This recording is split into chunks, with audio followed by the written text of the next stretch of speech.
Just want to say good evening, everyone. My name is Jill Swartz, and for those of you who may not know me, I am the Chief Product Officer of Zeo Scientifics, formerly Organocell Regenerative Medicine. And yes, we have a new name as of last week. And for the many of you whom I'm privileged to know, especially this amazing panel for tonight's event, I'd like to personally thank you for not only taking the time out of your busy schedules to join us this evening, but also to the panelists for just saying yes to me. I really deeply appreciate you. So we're going to get right into our talk, and I'm going to introduce our moderator in just a moment. But I'd like to just take a minute to kind of set the stage for tonight's presentation. This is an incredibly exciting time in medicine. I've spent the last 20 years in this space, and I think we should all feel honored really to be a part of what undoubtedly is the next frontier and probably arguably of all medicine, right? There's just such a tremendous amount that we know about exosomes, and we're learning more and more every single day. And thanks largely in part to our amazing research team at Zeo and to the practitioners like yourselves who are really willing to explore this unknown. And that's really why we're here tonight. So I just want to assure all of you of tonight and the level of commitment that our company, Zeo Scientific, has to the efficacy and to really responsibly advance the study of exosomes from not just the clinical aspect, but all the way to the regulatory as well. And because there is still so much to learn, we really do want to continue to spearhead these educational events like what we're doing tonight, because we really do learn best from one another, and peer-to-peer learning is critical when introducing and researching new therapies. And that's exactly what we intend to foster through events like this tonight. So I want to assure you, we are not trying to sell you. We want to earn your trust to really help us all build what's going to be necessary to advance this exciting field. We need a network of physicians like yourselves. We need to work together to help us really all expand our knowledge base. And it's our goal to arm you with the facts and just not leave you at the mercy of whatever salespeople or whoever and is saying whatever. So I just, while this is one of our first events for our exosome education game plan, an educational society really is what our goal is. I want you to know that it's not going to be our last. We're committed to supporting you, helping you grow your business, and really ultimately, and probably most importantly, help you help your patients. So without any further ado, I'm going to hand over the lead to tonight's moderator and CEO of Zeo, Dr. Harry Leiter. Yeah, thanks so much, Jill. And we're very fortunate to have Jill with the company, as she's been in the space, as she said, for 20 years and knows many of you personally and did a lot to make this happen tonight. I'm an internist, by the way. I'm a doctor as well, and joined the company as CEO about a year ago. And my passion in my career has been trying to develop products or services that improve the lives of people that have chronic diseases. In this case, diseases of aging or conditions of aging, because aesthetics are conditions of aging, not diseases. And I've worked in the obesity space with a biotech company, and the cardiology space, and the diabetes space, and was CMO for Walgreens for a while. And now I've had the great pleasure to join these brilliant people at Zeo. We're very fortunate. You'll hear in a few moments from Dr. George Shapiro, who's an international expert in regenerative medicine, as well as an esteemed cardiologist. We've got panelists that are experts in women's sexual health and men's sexual health. We have the head of our lab that developed a breakthrough product we'll tell you about a little bit about that you might be interested in, called PPX. And we got an amazing scientist entrepreneur who's at the very cutting edge of using biomarkers and epigenetics to track aging. So it's going to be a potpourri tonight. And our goal is for each speaker to kind of talk for 7 to 9 minutes, and then let plenty of time for your questions so we can get some discussion going. Because there are so many people on the call, it's now about 90. The best way to ask questions is to pop them into the chat in the bottom of the screen. You'll see the message bubble. Pop it in. We'll get to as many of the questions as we possibly can. So without further ado, I'm going to share my screen. And let's make sure it works. And you should see my screen. I'm going to put it in presentation mode. That working, Jill, for everybody? Okay, Looks great. all right. So this is our panelists. I mentioned who they were. They'll introduce themselves briefly, so I won't go over that again. And George, take it away.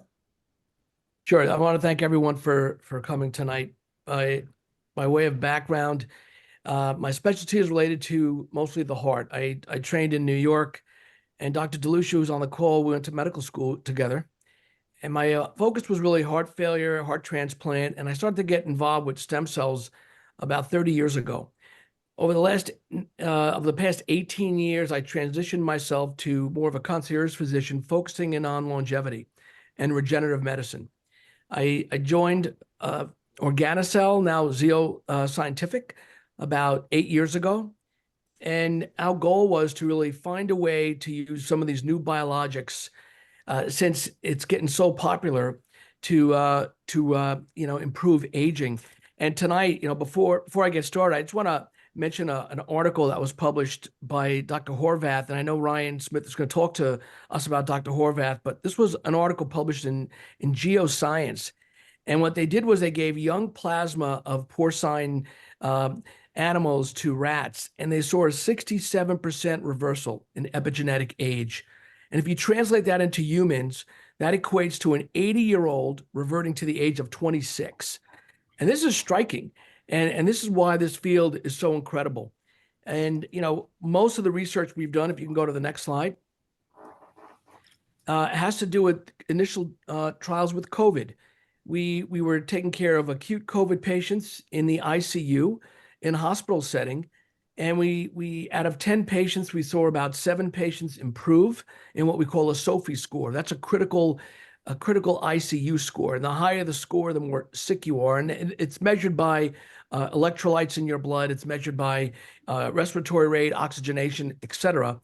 And it turns out that the initial trials we were using with Zofin, that was our product that we called it back then with these trials, resulted in an improvement in 7 patients. Turns out that we started using it with subacute COVID and long COVID. And then we started doing treatments with osteoarthritis. And we were looking at biomarkers. And some of the biomarkers we looked at were homocysteine, CRP, TNF alpha, interleukin 6, and myeloperoxidase. And we saw a 70% reduction in inflammation in blood biomarkers, as well as a 70% improvement in WOMAC scores. So for those of you who don't know what a WOMAC score is, it's in orthopedics, and it has to do with pain, range of motion. And people actually came to our office. It was a small safety trial, but they came in with walkers and they left walking. So it was a striking study. We were starting to do more research with the COPD, with the Mayo Clinic, and that's been started. We haven't got anywhere yet. We're just busy right now gathering some new stuff with TBI. You can go to the next slide. So for those of you who don't understand exosomes, this slide, if you focus on the right, every cell has exosomes, but the main thing about exosomes is what they contain. They contain something called cargo, and the cargo is called microRNA. And these are very small particles, but the microRNA is a communicator. And this microRNA will communicate with another cell if it's old, inflamed, infected, or damaged. And the goal of this microRNA is to repair cells. We have a lot of anecdotal evidence with patients who came in with rotator cuff tears, knee injuries, shoulder injuries. And as part of the clinical trial for osteoarthritis, we were injecting exosomes, and we saw a significant improvement in the first week in pain and ongoing regeneration. We actually looked at MRIs before and after, and we saw improvement. Next slide. The way you could tell it's an exosome are surface markers. And Dr. Bellio is going to discuss some of the stuff he does in the lab, but these surface markers 9, 81, and 63 identify that it's actually an exosome. So the exosome are the secretions of the stem cell, and they work this way. Next slide. If you take a look at this slide, it's a bit complicated, but look at the top where it says exosomes, and this is how it works. It converts a macrophage from an M1 macrophage that's pro-inflammatory to an M2 macrophage that's anti-inflammatory. And if you look at the different organ systems that you can use it, heart, liver, kidney, etc., just go back. There you go. When you have anti-inflammation, obviously it reduces inflammation. In contrast to pro-inflammatory interleukin-6 TNF-alpha that we see a lot in autoimmune disease, cancers, and inflammation. And the exosomes are very powerful by using this microRNA, which is not DNA, and it's not a cell, so it's a protein, and that's what's key. You can go on. So there's many diseases where we have inflammation, and inflammation leads to chronic disease.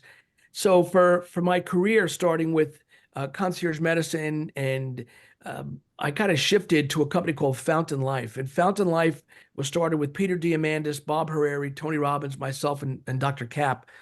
And the goal of Fountain Life was to establish a platform of new technology using artificial intelligence to early detect disease. And that was part A. Part B was how to treat that disease and therapeutics. And the therapeutics we were using were from Zeo's organocell line of, sorry, I keep going back to organocell, but we just changed the name, so it's a little confusing. But Zeo Scientifics, the new name, is now the exclusive exosome and biologic user for Fountain Life. And we've treated probably over 500 patients over the last 3 years in IND trials, and we've seen tremendous results and improvement in pain and inflammation.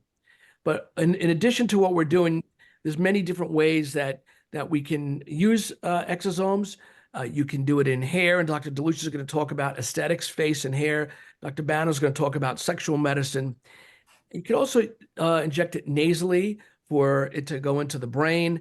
It turns out that the hippocampus in the brain atrophies with aging, and as we get older, our memory goes down, and we can now direct exosomes using specific devices that we're going to start trials with called focus ultrasound to direct IV exosomes into the hippocampus to reduce hippocampal age. In addition, you can inject it in a joint. You can do IV. Next slide. Just go one back. And the other thing you can do with exosomes is you can put it in skin preparations. So we have a product called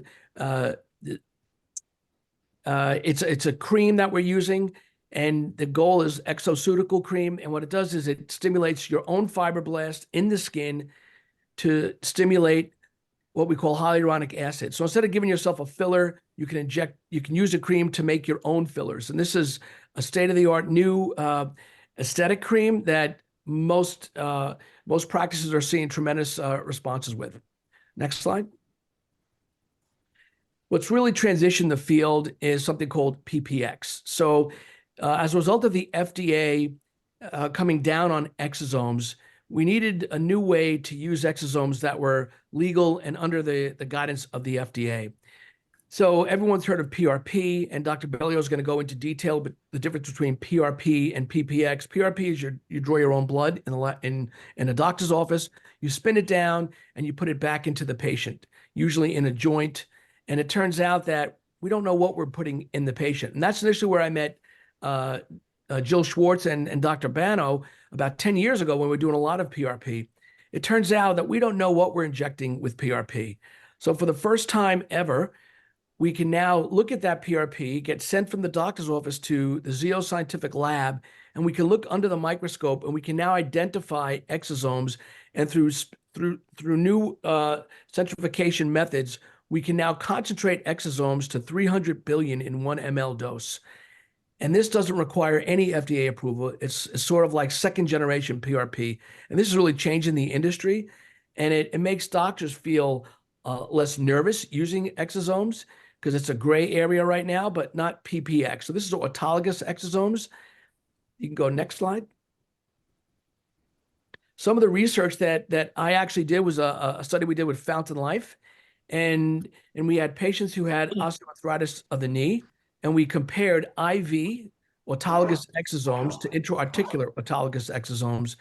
And within 3 months, we saw significant improvement in WOMAC scores. So this was a safety trial that we did, but this started the ball rolling with PPX.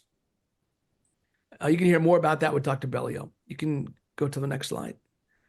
Yeah, thank you very much, Dr. Shapiro. That was great. And I just want to remind everybody, we're going to have the panel discussion, the Q&A at the end. So if you have questions, which I'm sure you will for Dr. Shapiro, write them down or pop them in the chat and we'll get back to them. But that was a great opening presentation to get us all level set on exosomes in the field. So now I'd like to queue up Dr. Carolyn DeLucia. We're very fortunate to have her here today. And maybe Dr. DeLucia, you could first introduce yourself. Thank you so much. I am so honored to be a part of this incredible panel, let alone have the privilege of using PPX. So you can change to the next slide.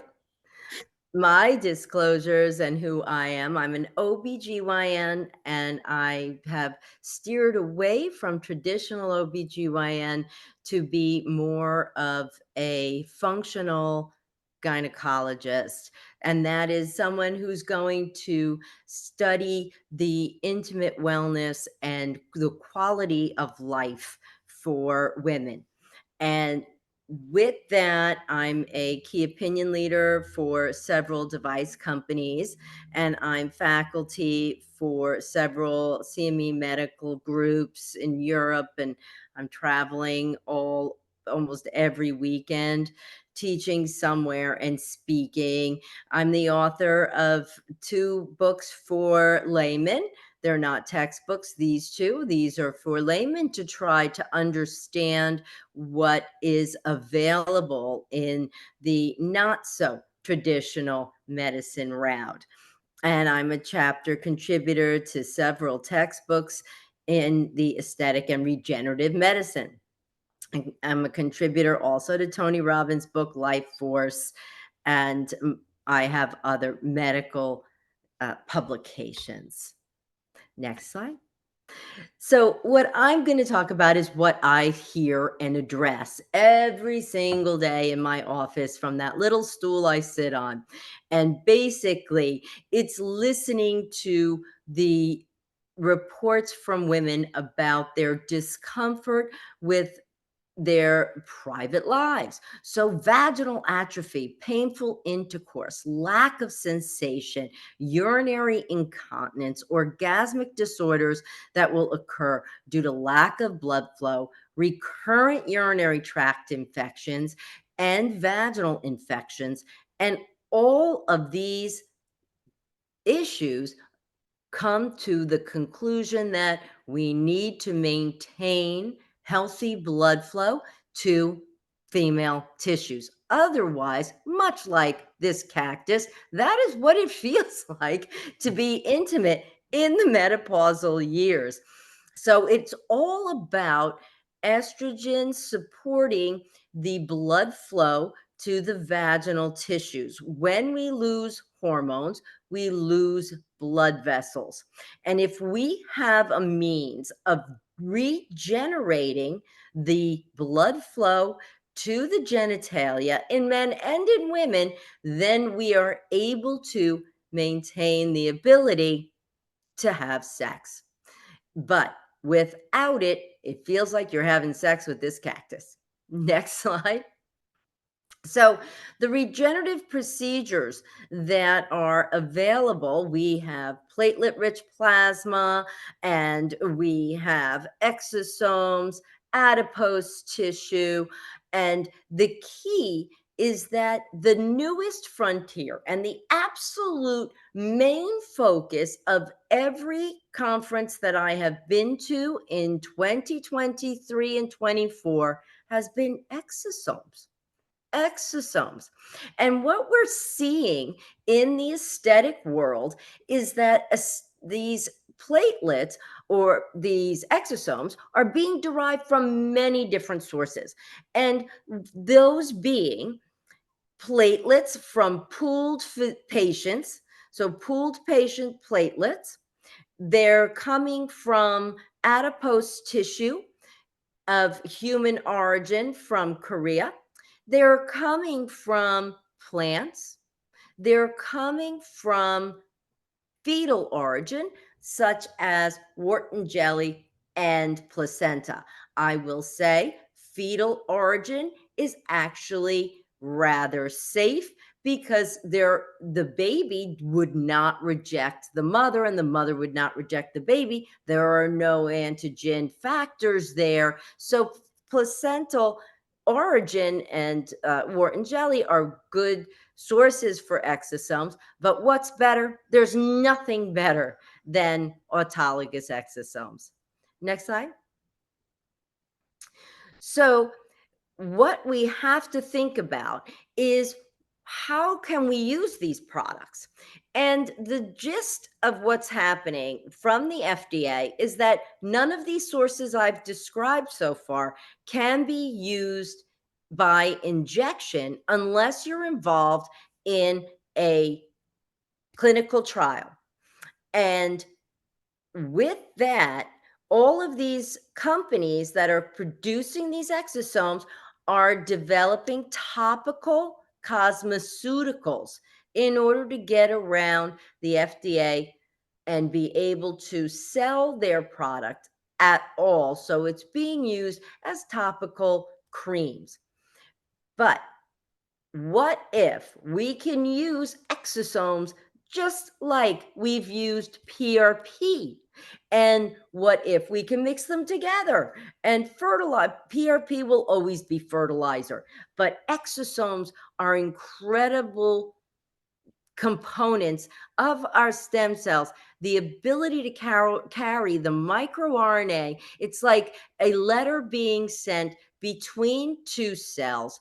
And when that microRNA is absorbed into the new cell, it can print out proteins that will heal that inflammation and change the tissue for the better. So autologous exosomes are homogeneous and autologous, and we can use them anywhere. And it does not go against any of the FDA regulations. Now, next slide. So, in looking for ways that it's been used in intimate health, and we have not yet published anything for women's sexual health with exosomes, but in an animal study here, we see that exosomes being used had a great promise. So it's such an exciting area to be jumping into. Next slide. Hang on. And I just wanted to mention, and Dr. Bano is going to go much more into this in fantastic detail. Wait till you see. But erectile dysfunction and exosomes has been clinically documented. And it is obvious to me, and it should be to you, that the clitoris is completely analogous to the penis. Therefore, if it is successful for male genitalia, it's going to be incredibly successful for female genitalia, much like PRP has proven to be, but much, much better. Next slide. So, of course, I was able to get my PPX created. And once I did, I can't show you my genitalia. This is a nice group of physicians. We're keeping it clean, but I can show you my scalp. I went Harry Carey on my scalp when I got my PPX and injected right along my part. And my before picture actually has a strand of hair going through the part, but it was very wide, having lost hair from COVID. And this is a 2-month picture of my own scalp. And that's really, I mean, Carolyn, correct me if I'm wrong, but 2 months is a short window of time generally for hair regrowth, right? Absolutely. And not only that, we know it's only going to get better. So we're coming up to 3 months now. But next slide. Hold on. And there's my temple. And so the part and one temple and the other. So you can easily see how that hair has filled in, and the use in the other vial, because when you send the blood, you'll come back with 2 small vials of your own exosomes. And when with the other one, I IV pushed my own exosomes. And I will tell you that for years, I have had pain in my shoulder that would keep me up, wake me up at least 3 to 5 times a night from sleeping on it. Not anymore. And I'm in shock. I honestly was not expecting that. I didn't know what to expect. I just said, "Let's see what happens." And now I can sleep on my right shoulder. I haven't been able to do that for years. Next slide. So, like I mentioned, in the dermatological world and in the cosmetic world, exosomes are being used topically with or with microneedling. But where we are able to go with hair growth and anti-aging and hyperpigmentation, wound healing will be absolutely incredible. Matter of fact, I was driving home last night, and lo and behold, right in front of me, I see a gentleman laying on the ground. He had just been thrown from his motorcycle, and his knee was ripped open but cauterized by the pipe of the motorcycle. He had hit a deer. He had hit a deer. But that wound needs exosomes, and that's all I could think about.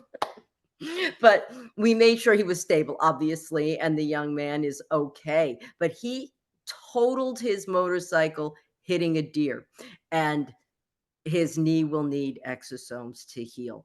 So, next slide.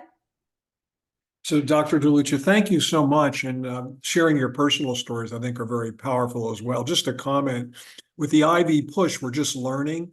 The thinking is that although the exosomes are your own and they get diluted and they circulate throughout your body, cells that are inflamed are the ones that are modulated, the inflammation Yeah. Dr. Shapiro talked about. So some people say, well, how can it work? It's your own exosomes. You're drawing it out, you're putting it in. But before it's cleared by the liver through 3 or 4 passes of the circulation, it gets to your inflammatory area. That's the belief. We have to do That's some. correct. Yeah. So now we're segueing to Dr. Joseph Bano. Dr. Bano, you Carolyn, I think I need your help a lot. Thank you, everybody. I'm excited to be on this seminar, and I'm a board-certified urologist, assistant clinical professor of surgery at the University of Illinois School of Medicine. I'm a clinical educator director for specialty med training, and I'm a charter member of the Sexual Medicine Society. I have been endorsed by the companies as one of the top prosthetic surgeons in the United States. I did my training at the University of Chicago and have devoted my life to sexual medicine. My baseline protocol for erectile dysfunction, and I think this is very important. You can let that slide linger. Is an international index of erectile dysfunction, a detailed history and physical, basic labs including free and total testosterone and a PSA, a penile Doppler ultrasound with vasoactive injection, and with various strengths. So if the patient is a neurological patient, I'm going to be using a lower dose because they respond quite well when there's a nerve injury. After I access all the data, the patient comes back the next week, and I initiate a nutrition and exercise program, including pelvic floor exercises, no matter what the treatment modality is. And I see a great number of sexual dysfunction patients in my office, and not everybody needs PPX. However, I'm currently working with about 10 patients with PPX, and they're in various stages. And I'm going to show you 3 patients today that have completed a pre and post penile Doppler ultrasound. I divide PPX into 2 procedures. One, generally, I do use shockwave therapy just prior to injection. And then 4 weeks later, they get the second ML. And then 4 to 6 weeks after that second injection, we do a penile Doppler ultrasound. Now, surprisingly, the first patient, a 57-year-old gentleman with diabetes, hypertension, vitamin D deficiency, history of DVT, and hypogonadism, did not get low energy focal shockwave therapy. His PSA was 9, his testosterone was low in the 200s, and he had a severe venous leak. And then from that, he went to, if you can look at the top part of this slide on the left is showing the arterial flow, and the large shaded area is showing you the diastolic phase, the venous leak. This patient had a severe venous leak. And after treatment with 2 cc's of PPX, he had a normal arterial flow, but the MADA's venous leak had a 60% improvement. I think that's just fantastic. And he started to notice within the first week that he was getting harder erections. Second slide. Next slide, please. So this is a 64-year-old gentleman who's a healthy, athletic individual, and he only has mild erectile dysfunction and hypertension. He's been on testosterone therapy for over 4 years. He had a normal arterial inflow, and he had a mild venous leak. And after 2 treatments, there was a 25% improvement on the arterial inflow. He still had a slight improvement in the venous leak, but that 25% improvement was enough to get him better erections within 2 weeks. Now, with this individual, since he had very mild erectile dysfunction, we only used half the vasoactive dose. So we calculated that if we gave him a full dose, his arterial inflow would increase by 50%. Next patient, next slide. This slide is a 70-year-old gentleman who has prostate cancer, and he's elected watchful waiting. He again has hypogonadism, BPH, cardiovascular disease, and a very strong family history of prostate cancer. His pre-treatment PSA was 3.9 before we started using watchful waiting. I did start him on testosterone therapy, and 3 years later, his PSA is 3.32. Now, these are individuals that we have changed the way we look at cancer of the prostate. And I've had hundreds of patients who have had prostate cancer treated with surgery or radiation therapy. And if there's no contraindication and they're considered cured, and if they are hypogonadal, they're candidates.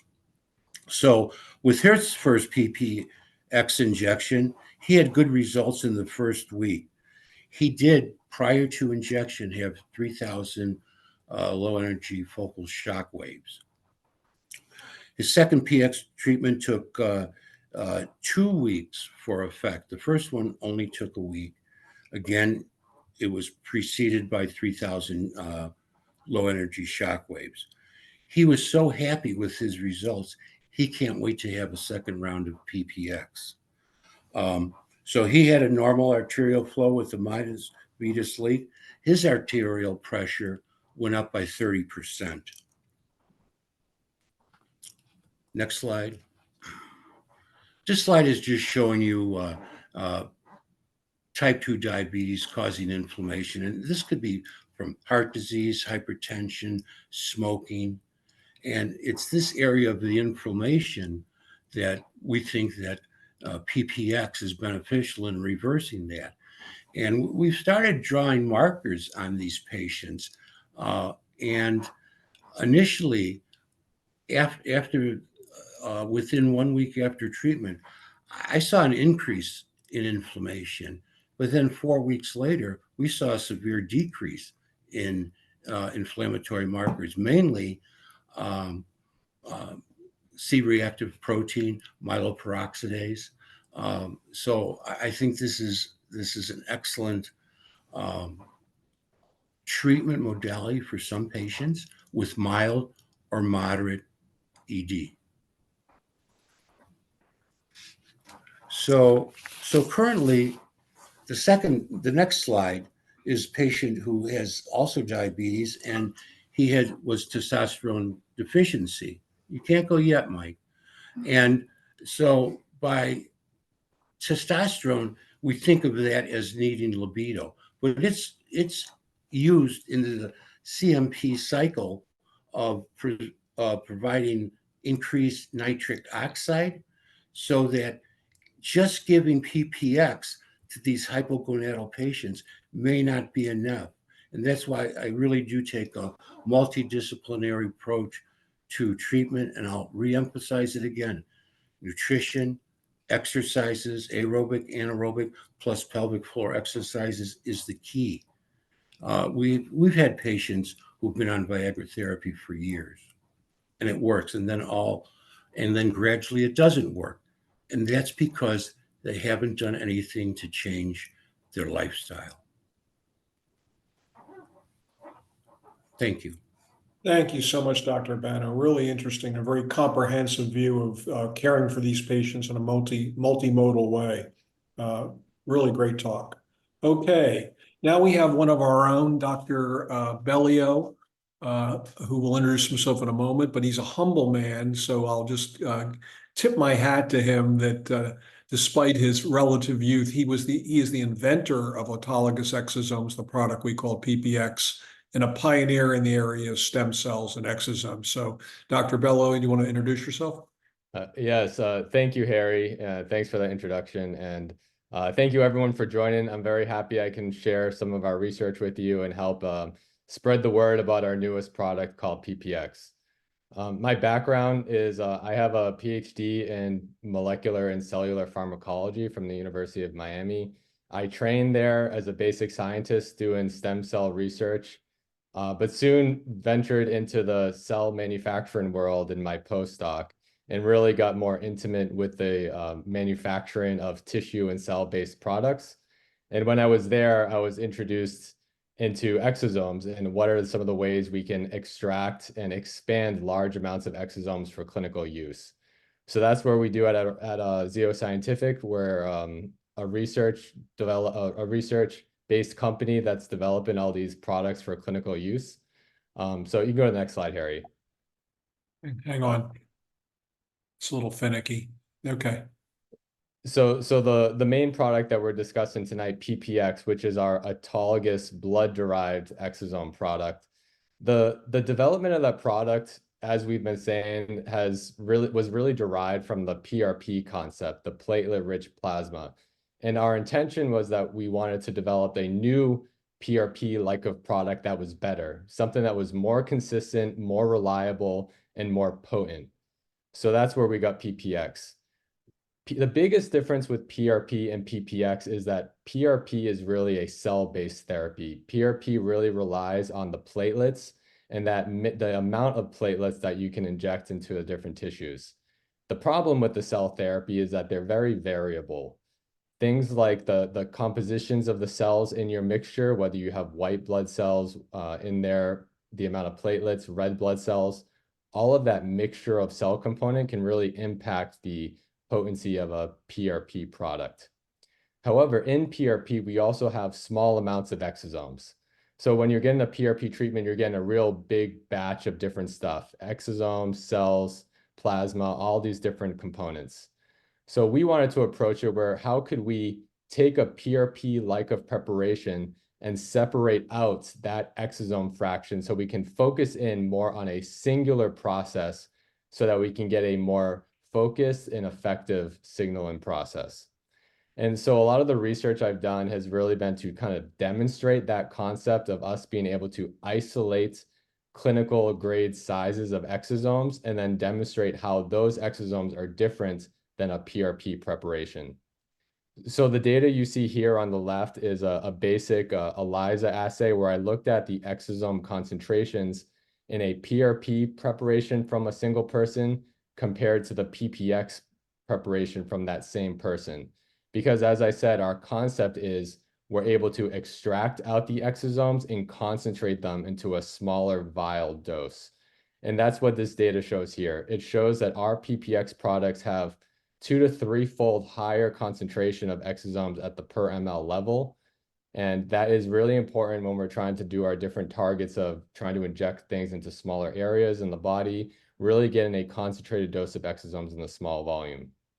From there, we do a lot of analytical work to quantify what is the exosome dose in our final product, because at the end of the day, we are developing a drug and we want to know how many exosomes we're treating patients. So we do that through different methods of nanoparticle counting.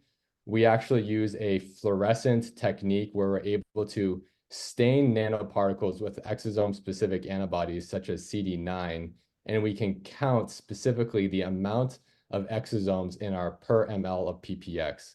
And the numbers that we're getting are around 200 to 400 billion exosomes per dose. So when we're producing the 2 vials of the 2 doses of PPX from one collection, we're producing a product of a total of 400 to 800 billion exosomes per batch. You can go to the next slide, Harry. And then finally, this is an example of one of the bioassays that our lab has developed.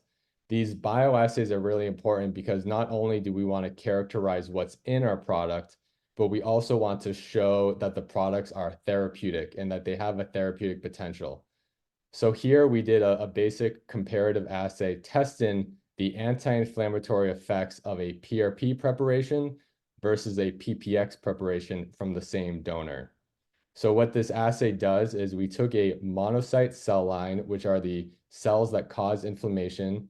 We took the monocytes and differentiated them into macrophages using LPS. That's a bacteria-derived stress that causes M1 pro-inflammatory macrophage differentiation. And we can tell that it's differentiated by the upregulation of IL-6 and IL-1 beta, 2 pro-inflammatory cytokines. So when you look at the graph, you see the control in blue, and you can see that high differentiation response in red with the LPS only. When we add PRP preparations into the cell culture dish, you can see a small decrease in the inflammatory response. But if you add the PPX at the same amount, the same volume to the dish, we're getting a much more significant, much greater reduction of the inflammatory response than the PRP. So this result really told us that the exosomes in the PRP prep are one of the most anti-inflammatory actors in that type of biologic.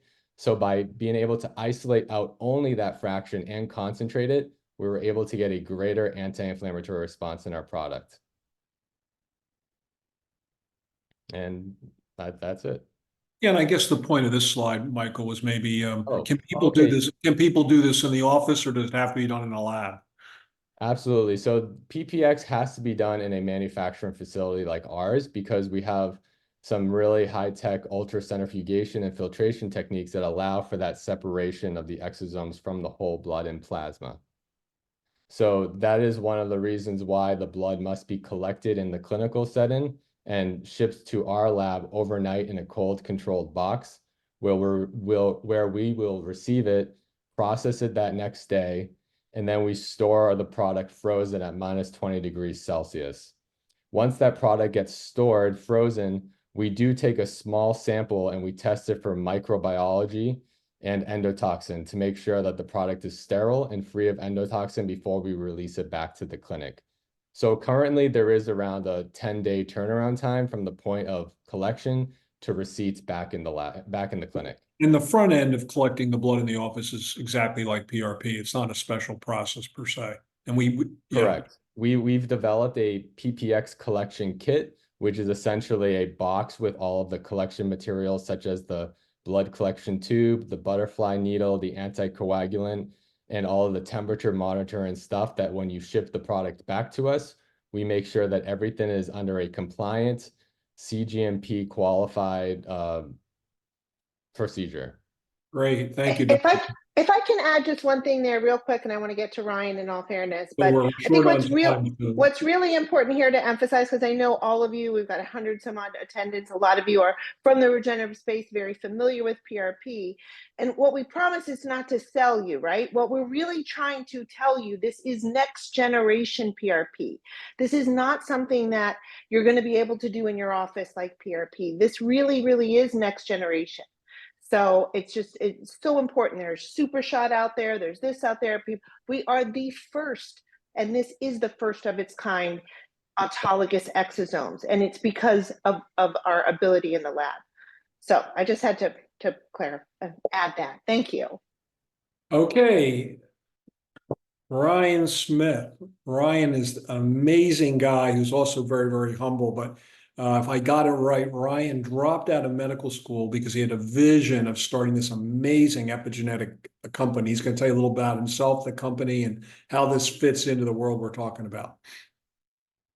Yeah, thanks for the introduction, Harry, and super happy to be here and talk about this product as well. I think that just to give you a quick background on me, after medical school, I went and created tailor-made compounding. So might know a lot of you all from there, but created True Diagnostic around 3 years ago with the hopes of sort of quantifying the biological aging process. And that's really, I think, where Jill came to me and talked to me about this product and started to generate some of my excitement, because there's a lot of scientific literature now about age reduction using products which maximize cellular environments. Things like Dr. Shapiro already mentioned, like young plasma, where in mice studies, they've shown massive epigenetic age reductions via heterochronic parabiosis, or young umbilical plasma injections, even in humans, showing epigenetic age reductions. Even just a few days ago, there was a study showing that hemopoietic stem cell transplants of young cells actually caused age reduction reversals in older individuals, but the older the individual, the faster the new cells aged. And so this tumor, and I should say this microenvironment for everything from tumors to health or inflammatory cells or repair cells, it's really important. And so when we talk about the signaling molecules that are in things like PRP and exosomes, it gets really exciting from an aging perspective, because we might be able to influence this in a positive way that makes our tissues then respond for better aging outcomes. And so our company, True Diagnostic, really measures this process through DNA methylation. So here, if you go to the next slide, I'll try and give just a brief overview of this, knowing that we don't have much time left. But we measure epigenetics, particularly DNA methylation. So the way I explain this to patients is that, every cell in your body has the same DNA and it doesn't change, right? So it's your heart, your skin, your liver, they all have the same DNA sequence, but they behave very, very differently. And the way that they behave differently is by what genes are expressed, what's turned on and turned off. And DNA methylation is essentially that off switch. So we have 29 million places in our DNA where this sort of methyl carbon groups can attach and sort of turn off our DNA. That leads to a lot of data and a lot of possible phenotypes. So for instance, we might want DNA methylation at oncogenes to turn off cancer development, or we might want them removed from tumor suppressor genes to suppress cancer. So there's a lot of different phenotypes you can have, and methylation itself is not necessarily good or bad. It's not the same as MTHFR, COMT, SNPs, but a complex pattern that we're really hoping to read. So here, if you can go to the next slide, I'll just sort of say what we're trying to do at True Diagnostics is to create the Rosetta Stone of understanding those methylation marks and interpreting them for different outcomes. And as we've talked about, at least to date, a lot of that application has been in biological aging, but there are a couple more outcomes that I want to talk about, and then talk about the case study that we did with some of the PPX products and some of what we found that was interesting, although limited. It's still intriguing. So here, if you go on to the next slide, I'll just briefly recap the things that we can do with this data set. This data set is remarkable. We think that over the next 10 years, it'll even overtake blood testing in terms of relative frequency. And that's because we can do a lot of things with it. Not only can we predict risk of disease or diagnose disease, we can do it way better than even genetics can in terms of relative risk. And this study here on the left shows that. We can even diagnose now things that used to be only clinical diagnosis with with things like schizophrenia or even PTSD. We can now see a molecular signature of. As you can see in the middle, we can also do biomarker proxies. We'll talk about these today and what we did with this PPX. We'll talk about some of the surrogates, like the inflammatory surrogates we were able to measure and track changes on, which really mimic a lot of the data that Michael already showed you from his cellular assays. And then lastly, we can even look at how genes are regulated after treatment responses. So what genes are upregulated, what genes are downregulated, and what might that mean for the biological and clinical significance. So with that being said, Harry, if you go on to the next slide, we won't bury the lead too much, and we'll start getting into some of this data. Oh, but before I do, this is just some of the actual protocol we did with PPX. And so, Dr. Bano, I don't know if you'd like to jump in here and talk about this. We were lucky enough to have this led by Dr. Bano and his wonderful wife, Tammy, who helped coordinate a lot of this as well. So, Dr. Bano, if you'd like to give an overview, we'd love to have it. Sure. Thanks, Ryan, for having me. So, yeah, we had 3 patients at our office that we drew baseline blood markers, and then they received PPX on 24 hours after the blood markers were measured, and then post PPX markers were also. So the first patient was a 75-year-old male with a history of hypertension, osteoarthritis in his hands. That patient responded within 3 or 4 days of having no further pain in his hands. And I can attest to that because that was me.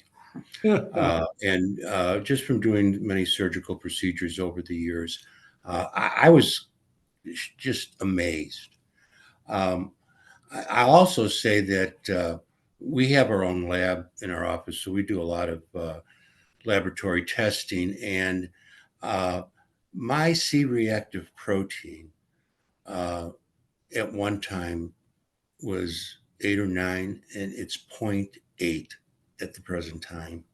And it's so it made a real improvement to me. And the same with the other markers. All of mine have gone down, I'm happy to say. Second patient is a 66-year-old female with 40-year history of progressive multiple sclerosis, urinary incontinence, and urinary tract infections. She stopped having incontinence, and she also noticed that she was having less fatigue. And this happened to her after about 2 weeks. So again, pretty remarkable. And the last patient was a 41-year-old female with hypertension, rheumatoid arthritis, class 2 obesity, and she was in a great deal of pain for many years. And, 1 week after, she didn't notice anything. 2 weeks after, she might have noticed a little something, but clearly 6 weeks after, she has no more pain. She doesn't need to take any pain medication. She doesn't need any Tylenol. That's great, Joe. I want to just move us ahead a little bit because people are going to start leaving us at the hour, maybe shortly thereafter. But thanks for that color. And thank you for doing the study. Ryan, I know we only have a couple minutes, but maybe if you can just touch on the biomarkers, and then we'll try to pop in a few questions before we close. Yeah, I'll certainly try and go quickly. And one thing I want to mention is that this is certainly a preliminary trial. And as you saw with the patients, very vastly different phenotypes. And so some of the data you'll see here might be a little bit conflicting in patient to patient. And that I think might depend on some of those questions like I saw in the chat, like, how do the autologous exosomes differ from individuals even? But with that being said, we did have some consistent trends. And one of those consistent and surprising trends for me, just to start, was that we did surprisingly see some telomere length increases just over the course of those basically 7 days after PPX, which was certainly surprising. We don't often see increases of telomere length. It tends to be very linear decreases with age. And here we saw that all 3 patients certainly had some increases, which was remarkable. Here, if you go to the next slide, I'll also talk about maybe some of our other conflicting data. Anybody who's used our testing might be familiar with these algorithms. The omic age left is one we developed with Harvard, and the Dunedin pace is a rate of aging that we developed with Duke there on the right. And so unfortunately for both of these, we actually saw a little bit of age acceleration. But I think that this is still a preliminary trial. And one of the things is that even with young plasma, things that like Dr. Shapiro already mentioned have pretty good age reductions in some animal studies and even some human studies, they actually have this hormetic effect where they actually cause some slight increases in biological age in short periods, then decreases later on. It might be something that we might be seeing here, but unfortunately, in order to find out more, we need a little bit more time and hopefully a larger sample size. But regardless, I think that there were some other things which would make us think that that is the narrative that's actually happening here. So here, if you go on a little bit further, this is also another biological age clock that we developed with Yale. It's called Symphony Age, which gives you the age of 11 different organ systems. And here I wanted to talk about some of the most remarkable changes that we saw. So we're actually having differential responses with the 2 patients you can see at the top who are a little bit older versus the younger patient there at the bottom. For the patients who are a little bit older, we're seeing actually remarkable decreases in both heart inflammation and immune aging. Here you can see pretty significant, almost sometimes 5-year age decreases after the initial injection of the PPX. And that we did have obviously that one patient had a differential response and to go up with many of these different clocks. So the question might be why, but again, I think that early we're seeing a lot of trends that would suggest that we're seeing some improvements. And if you go to the last slide, I think this might be the reason why. And I think that this mimics a lot of what Michael showed as well. Here on the top, we have 2 methods of predicting CRP.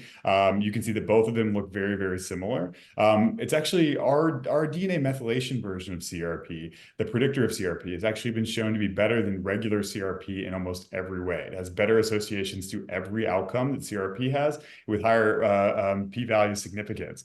And so these CRPs are almost like HbA1cs of CRP. And still we're seeing pretty significant decreases on those same 2 patients who were decreasing all of their age factors, which I think is very, very interesting. And then to mimic what we're seeing with, I think Michael's slides in IL-6, we saw, again, pretty steep decreases in IL-6 from that initial PPX. And in the case of Dr. Bano, we saw massive decreases in IL-6, which is certainly, I think, interesting as well.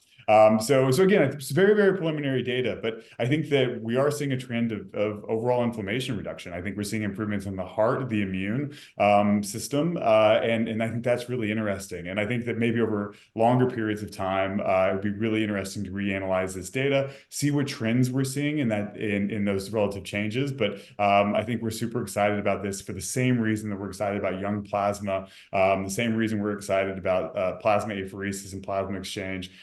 I think that over time, we'll see that this plays a major impact.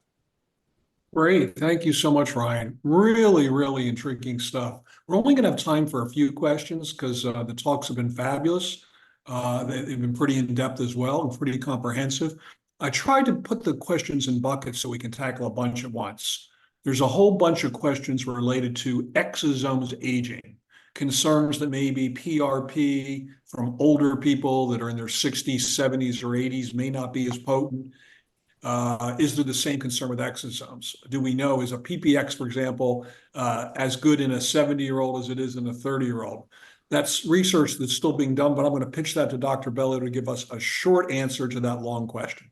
Yeah, short answer to the long question is we are currently our research is not finding the same concern you would have with a PRP because as I said, PRP is really a cell-based therapies and cells really hold a lot of those age-related impairments like reactive oxygen, DNA damage, impairment in proliferation or secretion. But exosomes are not cells. They don't have those factors that could impede their ability to work. They're already carrying the cargo. And based on our analysis, we look at two things. We look at the amount of exosomes, which is not changing based on age. Even it's an autologous therapy, so everyone has slightly different amounts of exosomes in their plasma, but our concentration protocol is able to concentrate that similar 300 to 400 billion exosomes per ml with every patient we make. Similarly, on the other side, the stuff inside it, the microRNAs, we're really focused on those most highly expressed microRNAs that regulate inflammation. And Yeah. they are always there depending on no matter what the age is. So right now we don't see that age dependent effect. Great, thank you, Dr. Bellio. Dr. DeLucia, going from the scientific to the practical, we've got a few questions on, you said you went crazy on your hair and injected the PPX in your scalp. We got a bunch of people want to understand, how do you actually do the hair? I mean, how, is it real simple and you're just doing a little injection sub-Q, or how did you actually do it? Exactly.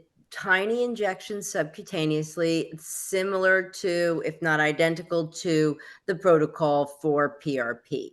So Okay. tiny aliquots.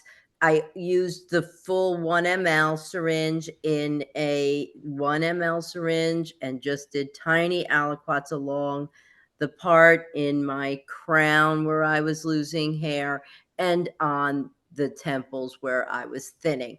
So if I had both, if I wanted to use both, I could have done even more area, but tiny aliquots, just like you would with PRP.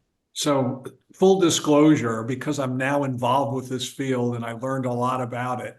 About a month ago, I did a hair procedure myself because I was thinning on the crown, just like Dr. DeLucia was talking about. And like a lot of men, I had androgenic alopecia with, my hairline going back. So I chose to use my own exosomes on the crown of my head where there's some hair, but it's thinning. And with a small hair transplant, I used actually the more of a allogenic product on the front. So I'm an experiment. I'm trying to see what's the difference between the two, and where we're still researching that. Whole nother bucket of question about regulatory. And Dr. DeLucia touched on that. People are saying, number one, can the FDA approve allogenic exosomes? Yes, they can.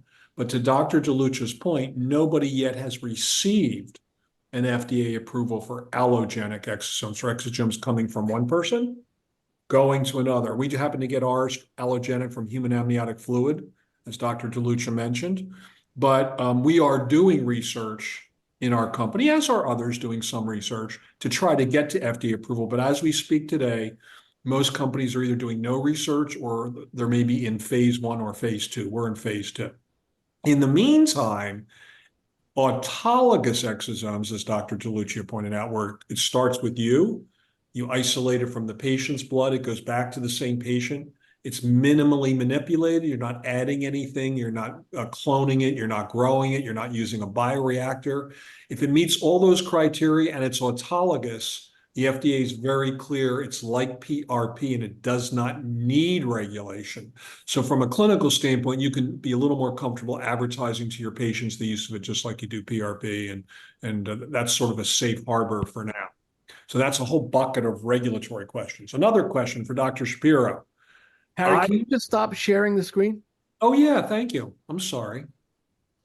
Yeah, this is you're right on target. So for you, so a couple people asked, do we know whether IV versus intra-articular is better? I mean, is intra-articular better than IV for joint issues? So for joint, we see a lot of improvement with intra-articular injections. With regular amniotic fluid-derived exosomes in our clinical trials. With the autologous exosomes, the IV seems to be a little bit better with just a few patients. We only had 5 patients out of the 10 that we studied. So for autologous exosomes, IV worked better. For the amniotic fluid exosomes that we use in our trial, intra-articular worked better. Great. Thank you, Dr. Shapiro. Dr. Bano, we got to keep it PG rated, but we do have multiple people that want to know where you inject PPX in men. How do you locate where you're injecting it? Along the shaft of the penis. Proximally, generally? Generally, it's proximally. Most of mine have been in the mid shaft. Okay. Now, it makes a difference if there's fibrosis or Peyronie's plaque, Yeah, because I'll be closer to that area then. got it. Okay. Yeah, Thank you. and I just want to say one thing. I believe the tourniquet is very important pre and post injection. Great. Okay. Harry, if I can just mention one thing Of about course. the true age test that Ryan Smith has Yeah, developed. please.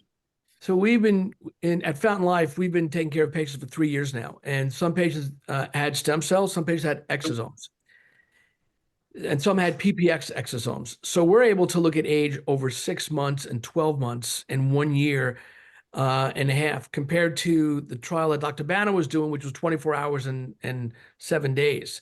So we're seeing a reduction in biological age of up to 20 years with biologics, believe it or not. Similar to the animal studies. Now, this data we're gathering is not published yet, but this is some of the stuff that we're collecting right now, and we have a lot of patients going through. So we're really impressed with biologics, and the data is out there in animals, but there's not much human data. But we're starting to collect that now, and preliminary, we're seeing some really amazing reductions in biological age. So Jill was right. We're going to wrap up and we'll give you some contact information. Jill was right. This really obviously is one of the 2 or 3 areas of medicine that's changing everything. It's the cutting edge. And what we hope we achieve tonight by drawing on experts, not just the people at Zio, but people like George and Dr. Shapiro and Dr. Belli, who are world experts, but as well other clinicians in the field that are really plowing the way and trying new things. We hope we provide you with some education, some tools, some knowledge, some new things you can try with your patients or add on to existing therapies. And we're here to support you in any way that we possibly can. And with that, I just want to give you some contact information, and then we'll follow up with all of you. Harry, there were some question and answers in a different section. Yeah. Not in the chat. So for those physicians who wanted to know, maybe we can reach out to them by email. Yeah, maybe we can put together a Q&A answer list, if that's what you're talking about, George. Yeah, there was they had some questions on orthopedics and arthritis and yeah, we didn't have time to get to everything. I know we didn't, but it's only fair that we send out a list of answers to the group. Yeah, and so we'll answer as many as we can. There are going to be a few that we can't answer, but we'll answer as many as we can and get it back out to the group. That's a great suggestion, Dr. Shapiro. You see here Tammy Bano's email and contact information. She's our fabulous clinical support expert, so she can get you more information. And in case you didn't write this down, we will send you by email afterward, everybody on the webinar, the contact information and follow-up information. And if you're interested in more details about the products, pricing, all that other good stuff, we can get that to you too, as well as patient support materials and all that. So you guys, it's amazing. We still have 80 people on the line and we're way over the hour. I want to thank everybody, and special shout out to Jill for being the symphony conductor making this possible. Thanks. And I just want to say one thing. I want to, because there's some people that may be in their car or they're, may not be actually seeing the screen. I want to tell you that Tammy's, the phone number that you're seeing there is our clinical coordinator, Tammy Banos, as Harry said, her phone number, and that's 309-256-9773. And then everyone at Zio is their first name at zioscientific.com. So I'm Jill at Zio Scientific, Harry's Harry at Zio Scientific. So we will address all of these questions. You will all get a follow-up email. We will send out this recording, so hopefully you'll share it with any colleagues as well. But we will get all of your questions addressed. And in case you're kind of business oriented, I have to say, as the CEO, we are a publicly held company. Our ticker symbol is ZEOX, ZEOX. And, you know, we're visible, everything about the company to the world, and are happy to share everything publicly. And I just want to just add one thing from a clinician's viewpoint. I think PPX is really going to improve faster than ever than PRP, only because there's consistency. With PRP, we had so many different machines, so many different ways of doing it. As you saw in the scientific study, that PRP is inconsistent, where these PPX is consistent. So that's why I think the studies are going to go much faster. Yeah, and we're committed to doing that. I want to wish everybody a good night and a good weekend, and be safe on St. Patrick's Day, and we'll be in touch.